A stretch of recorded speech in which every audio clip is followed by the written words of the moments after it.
Hello, Namaskar, Adab, Sasyakal, Kasakai, Kedohalai, Kem Cho. Welcome to Spotlight with Abha, and I'm your host, Abha Jadhav. Before I present today's guest, I want to ask you all a question. Do you love stories? Huh? Yes, I can see you nodding your heads in yes. Yes, friends, everyone loves stories, and there is a story of everyone. So, stories make us our memories live again. And many a times, stories motivate us, change our mindset, and drive us towards success. So, friends, today we have an international storyteller who is originally from Moscow, Russia, and currently based in London, UK. She is passionate about storytelling. So let's welcome Svetlana Sdobnikova from London, UK. Welcome, Svetlana, to Spotlight with Abha. Hello, welcome. Glad to be in your program, Abha. So, Svetlana, let us quickly start our conversation. That before we go into how you came into this storytelling thing, I just want you to know more about your childhood and education. My childhood, I would like to call happy time because it was a lot of freedom during my childhood. Parents were busy, and not just my parents, all adults were busy solving their problems, and we were free to play on our own. And then I was very little. My parents used to spend their holidays in nature. So we were hiking and camping a lot and kayaking. And I was around 3 years old, as I remember, very tiny kid. And I had to sit in a boat for a long time, like a half a day still, while we were going down the river. And it was difficult for me, and it would be impossible without my parents' friend. He told stories to me all the way while we were traveling. So I don't remember these stories, but I remember the comforting feeling of the stories and traveling down the river. We played a lot. During childhood, there were not a lot of toys, so we had to create our own toys out of sticks and boxes. Maybe that was the beginning of storytelling in my life. I didn't know the word. I didn't know that there is such a profession as a storyteller, but it was there. Yes. So the next question you have already started answer with. So how did you then finally decided to become a storyteller?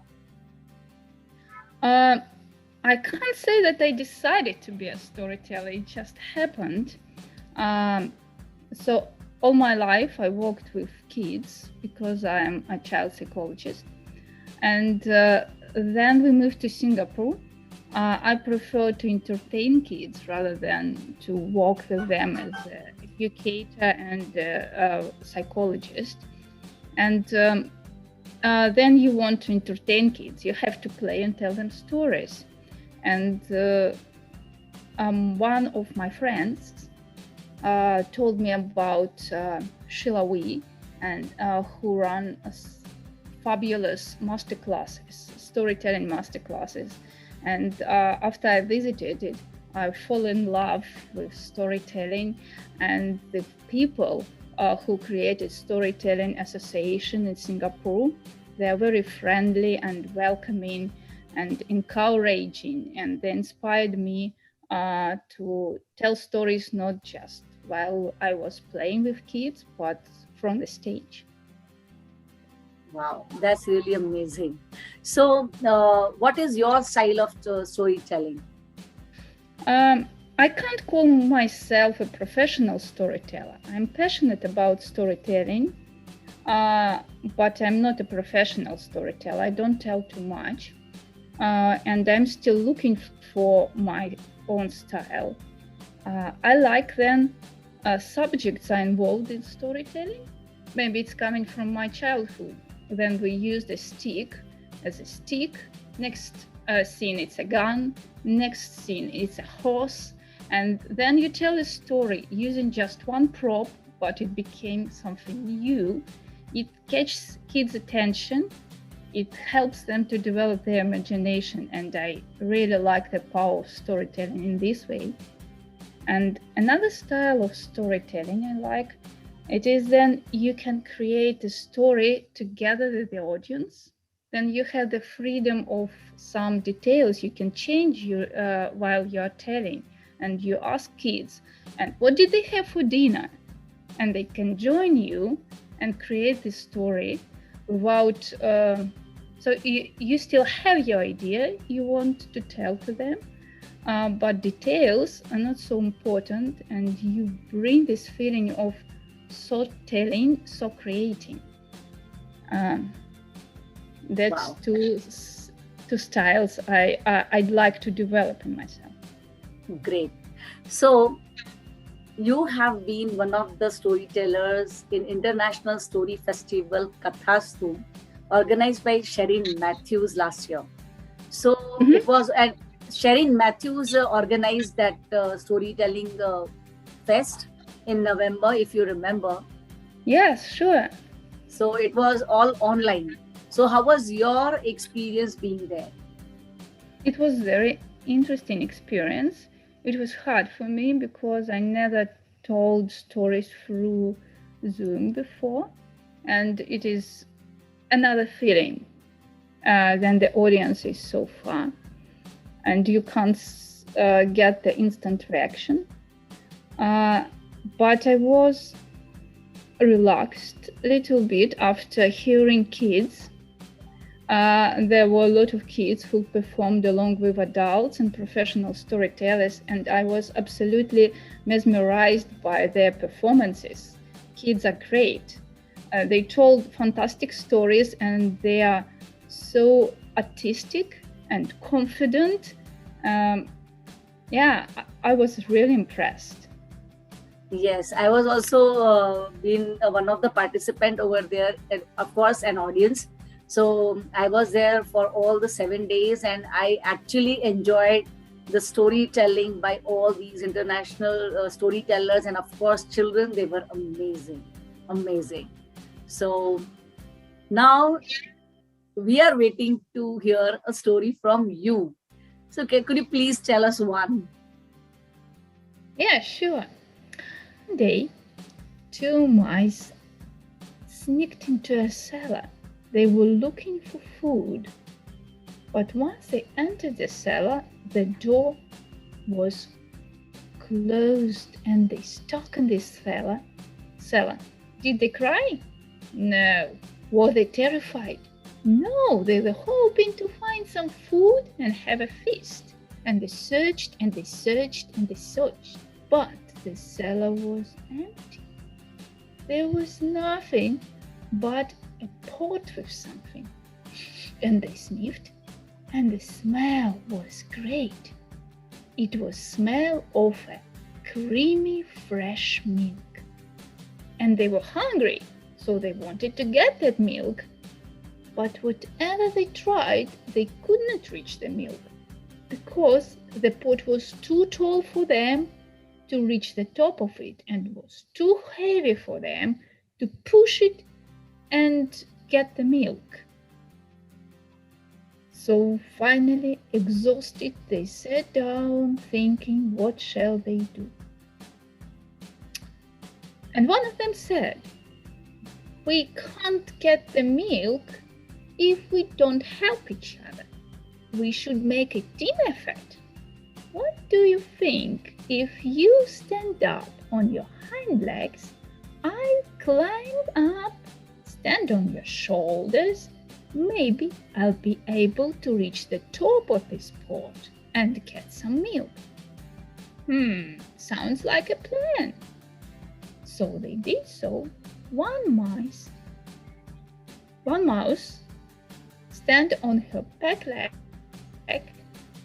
another mouse climbed up, tippy-toed on her back legs, and reached the top of the pot. But she couldn't get the milk. I can't get the milk. I have to lean down. Could you please hold my tail to make sure I'm not falling in? Of course, my dear friend. And so they did. One was leaning down, getting the milk, and another was holding tail of her friend tightly to make sure that her friend will not fall in. And the mouse, once she reached the milk, she was very hungry, and the milk was delicious. She couldn't stop drink and completely forgot about her friend. She completely forgot that her friend was helping her. And the friend who was holding the tail, she was hungry too, and was getting hungry. And hungrier she was starving, and she got impatient and jealous and angry. And that anger made her to let her friend's tail go.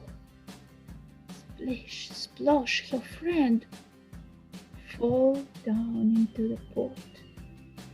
Do you think mouse can swim?